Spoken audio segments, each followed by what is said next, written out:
spirit, soul, and body. In this lecture we desire to correlate these three, spirit, soul, and body. Although separate and distinct as far as you are concerned to the universal mind, they are one, because they are all the product of this one infinite mind and all originate from the same source. It has been common with you to separate these three because they have a different function, but this has been the cause of much ill health and misery in your world, and what we intend doing in this lecture is to make plain to you how spirit, soul, and body are related to each other and why. In the first place, to have a clear understanding, we must state a truth that you can all prove for yourselves, that the universal mind or infinite mind, whichever name you like to call it, resolves itself into an electronic substance that fills all space as a means of manifestation and is the basis of all form, including the soul structure as well as your body structure. The spirit or consciousness, again whatever name you like to call it, is that which is within this electronic substance and controls and directs it. It is in the consciousness where your thoughts originate and these externalize into form, according to the law inherent in all. It is the same with us as it is with you, with the exception that our manifestation is more rapid than yours and we become aware of the action of our thoughts almost at once. You will readily grasp the great truth that a change of thought must, according to the law of the universal mind, change the form. It is impossible to change the substance, for this is fundamental, but the form and the substance changes according to the dominant idea held by the spirit or consciousness. You will readily grasp this, and I will make it more plain to you in my remarks to you during the lecture. From our position here, I will explain to you what we witness in your world and around you, in your environment and condition. If you will pay strict attention to what is told you and put into practice these instructions, you will overcome most of your difficulties, if not all of them, for in fact you have been given dominion over all things. This may seem a platitude. To many it may seem just words. But if you think deeply enough, you will see that it is a truth that cannot be denied, and you can prove this for yourselves. Of course, it needs practice, as does with every other thing you wish to accomplish perfectly. I want to put this question to you first. How do you react to your environment? Have you ever studied yourself in this way? Or have you just gone on reacting unconsciously to every suggestion, every fear, every trial, every emotion, every condition? How do others affect you? How do you react in your business life, your home? When you begin to study yourselves in these circumstances, you begin to know what your thoughts are, and this is the all-important point for both soul and body. I am aware that many are under a continuous emotional strain. This burdens you to a great extent. Under these conditions, various thoughts are engendered and are not recognized at the moment, with the result that they surround you and hinder your true expression. Every one of you is affected in this way, some more and some less. Not only does this affect your soul structure, but also affects the body as well. When conditions are so created, naturally you are not aware of the cause, and therefore you make no effort to counteract them, and this is another very important point. Although you may think it is not of much importance, you see what is happening and often try to counteract these conditions on your behalf. Every soul on earth has a guardian angel. The next point I want to bring to your notice is the fact that physical matter or form is but a mental substance conditioned for the purpose of your habitation in the physical plane. Now you will see that as this substance is responsive to your thought vibration in the inner realm, so it must follow that it must be affected in the outer. Your world will come sooner or later to the realization that thoughts do affect the mind or soul and body of the individualized spirit that is the inhabitant. Not only the individual thinking, but the whole world is affected by your thoughts and reactions. If this was more widely known, religion would change from one of ethics to one of practice in the universal truth of the perfectness of the universal mind and spirit, substance and form. From your own personal experience, you will note, I hope, that conditions created by yourselves in the inner realms through your emotions and reactions, what you think, show themselves eventually in your body, conditions and circumstances. A contented state of mind is the first thing that must be desired. This is not a static form of thinking, but is the basis of your progress and your future happiness on the earth. When your thinking is based upon this foundation, it has a very positive action in your lives, and if you will think this out for yourselves, you will see how true it is. This does not mean that you will stand still. It means that a contented mind is a mind in which power can be generated, and naturally the universal forces can more easily manifest through such a mind than it can through a mind that is in a continual turmoil of discontent. For it is in such a mind that dwells confusion, and this confusion is expressed upon the body and circumstances, for the body is the vehicle of manifestation and sensation. Therefore, one in such a state does not correlate the relation of the cause to their thoughts and emotions. I've just told you that the physical substance is a substance that is conditioned by the intelligence of the All, Supreme Being. The body is regarded by many of your philosophers and teachers as a body of animal tissue. But what is animal tissue? What is mineral and what is vegetable matter? These are also conditioned substance. Conditioned from the one primary substance of the universe, the electronic substance that fills all space. These planes of manifestation go to make up your physical body, and as you live in them, your experiences contain influences which have been impregnated in them for a specific purpose. When you leave the physical, you will know better what I mean.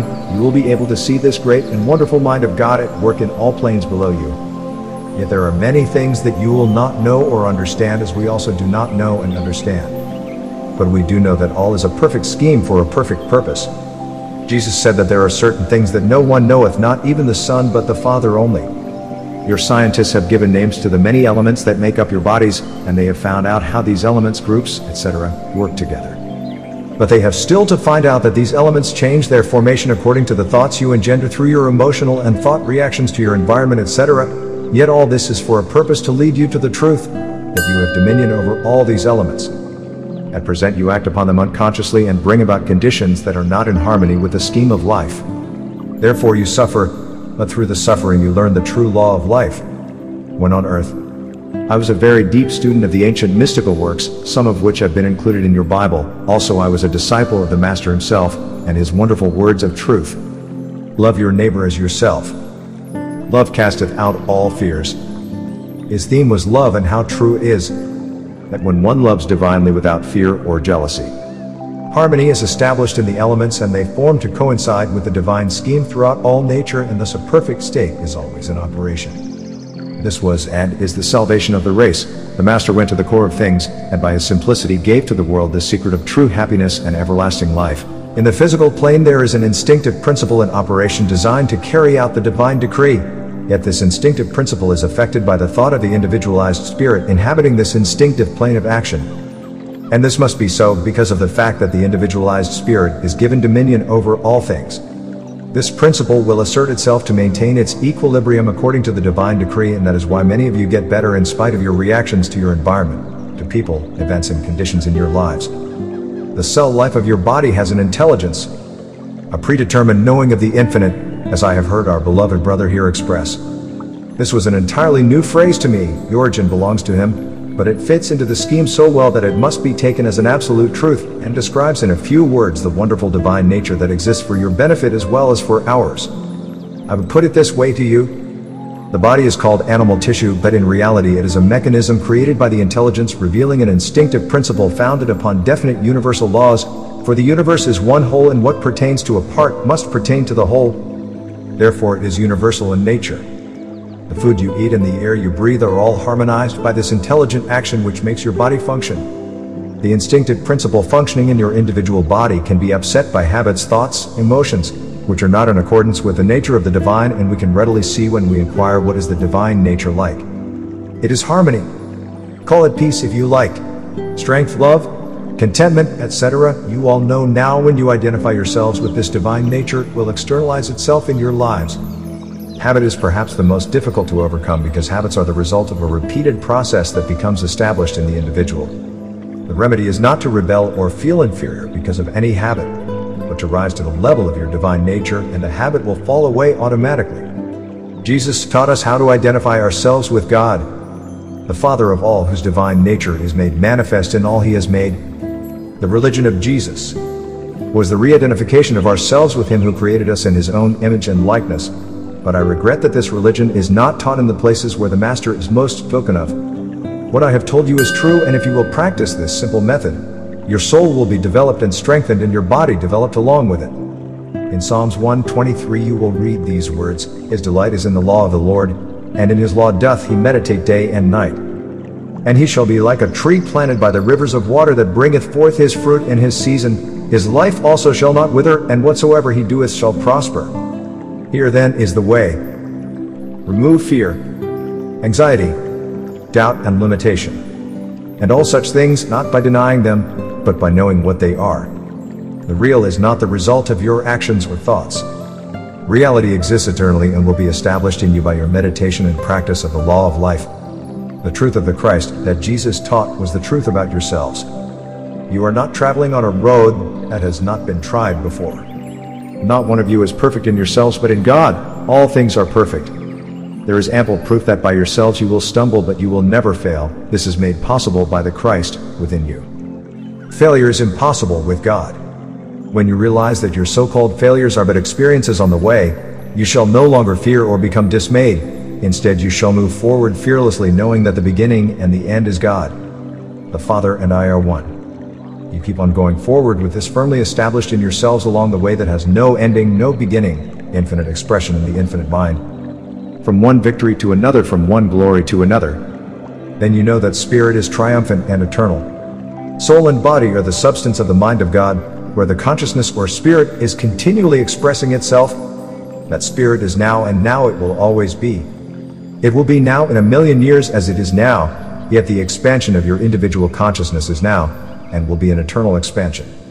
From perfection I have come, to perfection I shall return. To end this address to you, I will repeat words from the Master's Course, which was written through inspiration by our beloved brother. Live in the realization and recognition of your oneness with me, and as ye know me as I am, so shall ye be. Meditate on this daily till the burning sun of the eternal reality bursts forth in your soul to consume you in the allness of its immortal love, wisdom, and power.